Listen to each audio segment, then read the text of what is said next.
সারা রাত বয়ফ্রেন্ডের সাথে এনজয় করার পর মেয়েটি তার প্রেমিকাকে বাড়ি পাঠাচ্ছিল, কিন্তু ঠিক তখনই তার বাবা মা বাড়িতে ফিরে আসে, যার ফলে মেয়েটি ভয় পেয়ে যায়। সে বুঝতে পারছিল না যে তার এখন কি করা উচিত। এই ছেলেটির নাম হর্ষ, আর বহু বছর ধরে তার একটা প্রেমিকা বানানোর ইচ্ছা ছিল। ও সারাদিন ডেটিং অ্যাপে কাটাতো শুধুমাত্র একটা গার্লফ্রেন্ড খোঁজার জন্য। তারপর একদিন আহানা নামের এই মেয়েটি তাকে মেসেজ করে, আর কথোপকথনের মাধ্যমে হর্ষের কপাল খুলে যায়। তারা বুঝতেই পারেনি যে কখন তারা একে অপরের প্রেমে পড়ে গেছে।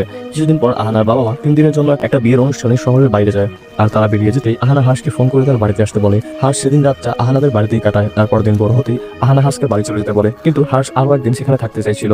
এমন মুহূর্তে দরজায় কেউ একজন কড়া নাড়ে। তখন আহানা দরজার পাক দিয়ে উকি দিতেই তার স্পন্দন থেমে যায়, কারণ ওর বাবা মা ফিরে এসেছে। সে হর্ষকে তার ঘরে লুকিয়ে রাখতে বলেন এবং দরজা এমনভাবে খুলে যেন সে এখনই ঘুম থেকে উঠেছে। তখন তার মা তাকে জানায় যে বিয়েটি বাতিল হয়ে গেছে, তাই তারা ফিরে এসেছে। এসব শুনে আহানা কিচেনে যায় তাদের জন্য চা বানাতে। অন্যদিকে হর্ষ গিয়ে আহানার বাথরুমে লুকিয়ে পড়ে। এমন সময় আহানার মা ওর বাথরুমে গোসলের জন্য যায়, কিন্তু সে দেখে বাথরুমের দরজা ভেতর থেকে লাগানো রয়েছে। তাই সে আহানাকে ডেকে জিজ্ঞেস করে বাথরুমের ভিতরে কি রয়েছে। পরবর্তী পার্ট দেখতে ভিডিওটিতে একটি লাইক দিয়ে চ্যানেলটি সাবস্ক্রাইব করে আমাদের সাথেই থাকুন।